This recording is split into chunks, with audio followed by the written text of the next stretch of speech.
Hello, hello, and a very warm welcome to Awaken to IELTS, IELTS every day. We're at week 8, and this is the listening. For some reason, people, it's the hardest part because there's lots of accents to listen to. People talk really fast. You only get to listen to it once. Anyway, the topic this week is houses, homes, and buildings. This is my home, my British cushion right here. So I'm inviting you into my home. How about that? Pretty cool. Anyway, let's get on. I'll give you a brief rundown of a test again, just so you understand and what the skills you'll need. And then we'll do some practice. Remember, practice does make perfect. Okay, and you will pause it after I've blah, blah, blahed, before I do the section 1, which is a dialogue. It'll only be me speaking, but it'll be as a dialogue. And then section 2, monologue, everyday monologue. Number 3 will be another dialogue, but it'll be only me speaking. And then section 4, the hardest part, a long, perhaps boring monologue with more difficult questions. Remember, all the answers come in order. So when you look at the questions, you will be answering their question number 1 first of what you hear. Now, if you don't understand or you miss something, what do? You move on. You don't get stuck. You don't start blaming yourself. Oh no, I missed that. Move on. You do get 10 minutes at the end in the paper test to just have a guess at the answer if you missed one. For the online test, you might get a couple of minutes. Remember, spelling does count. So check your spelling. And remember, if it says just 1 or 2 words and or a number, don't do more than 2 words. Don't do it. Okay. So examiners are looking to catch you with their details, to follow paraphrasing, to stay focused until the end. You've got to have strength for the listening test. Lots of strength. Again, before each section, I'll pause the video. You pause the video, and you can underline key words. You can predict what kind of word is coming next. What word are you listening for? Is it a noun? Is it a verb? Is it an adjective? What is it? Try and guess the answer. This is just practice, so you can pause for as long as you want. And then you're not going to see my face. Oh, no. I'm just going to be reading it. So you get to hear my lovely northeastern English accent. And then you can see my face at the end of this video. How about that? Okay, on with the show. Pause the video, check out the questions, underline, try and guess the answers. And I'll see you soon, or you'll hear me soon.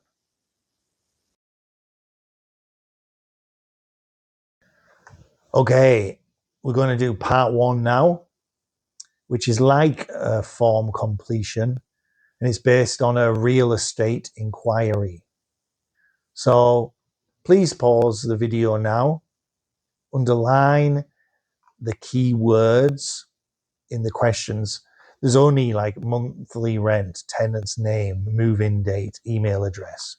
So just have a look at them really and see what type of word is missing. Is it a name, a number, a date, or something else? And then continue. Okay, here we go. Hello, I'd like to ask about an apartment for rent. Yes, the one on King Street. The rent is $850 per month. Is that correct? Oh, it's $830. Thank you. My name is David Lee. That's Lee.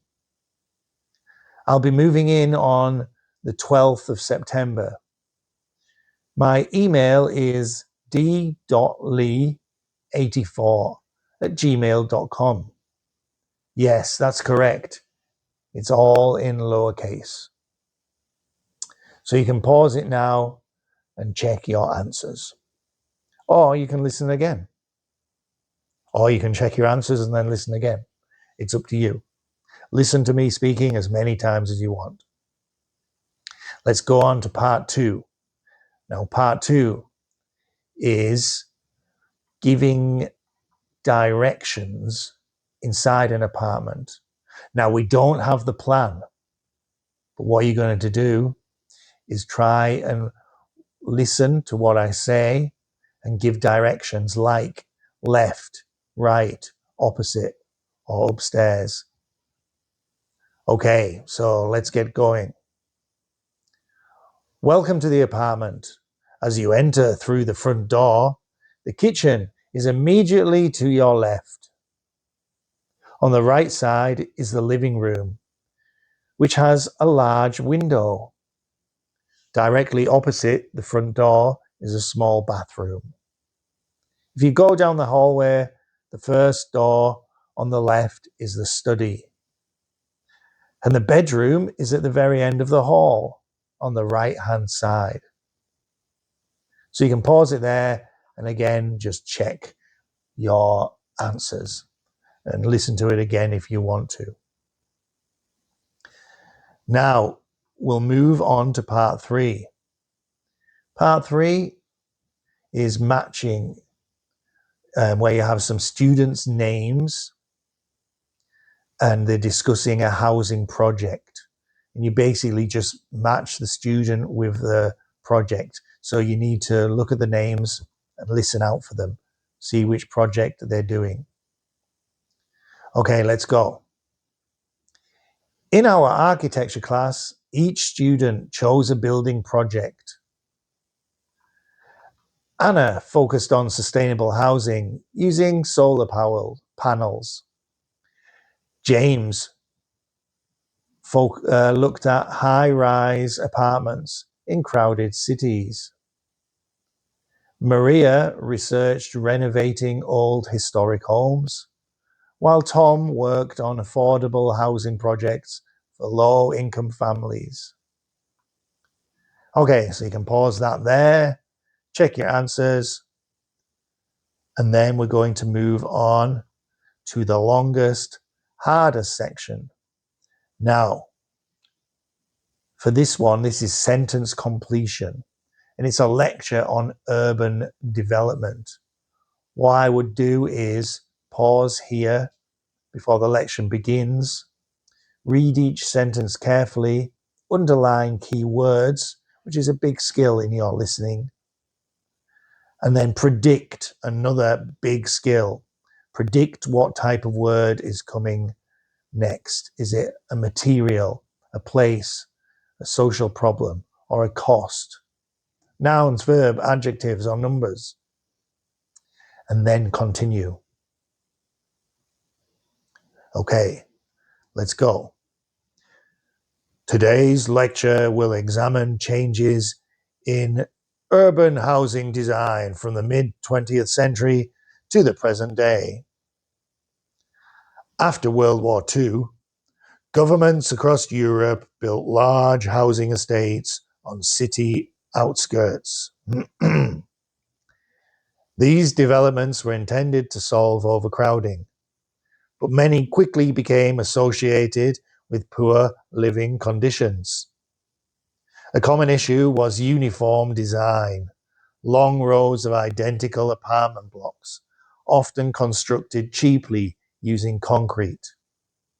Although efficient to build, these estates frequently lacked essential facilities, such as shops, schools, and most importantly, green spaces. Without these, social problems, including crime and isolation, increased.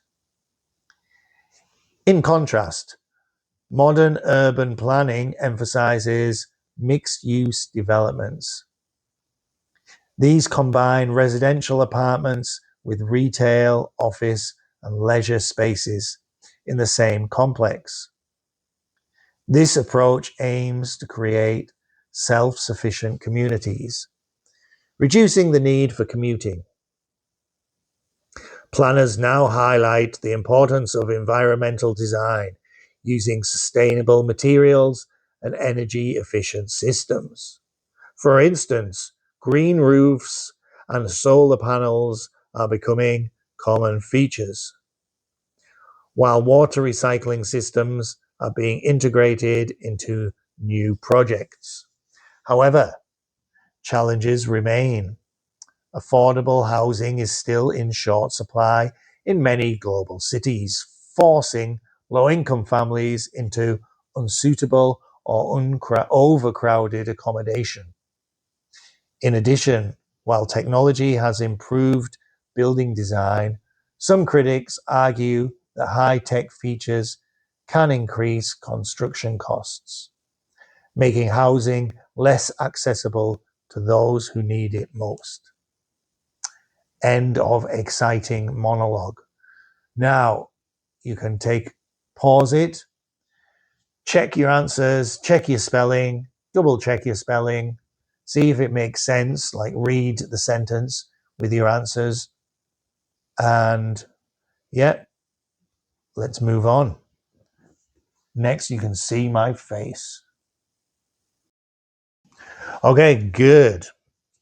So today we did lots of practice, and also we reviewed the test, and also we went over how to improve your score in the test, some little tips like underlining keywords and trying to work out what the answer is from the questions. This is very important, both of them things, to help you improve your score in the listening test, because it is hard. There are many accents. You only listen once, and people do speak quickly. So yes, practice does make perfect. So listen to some TED Talks on buildings and homes. That's the topic this week. Listen to BBC 6-Minute English. Write down, you don't need to work out questions. You could just summarize the video that you listen to and write down maybe some vocabulary words that you didn't understand to use later. Okay, keep on keeping on. Good luck, and thank you for joining me here. See you soon. So what's the best way to improve your IELTS score? Have classes with me, Teacher Ben.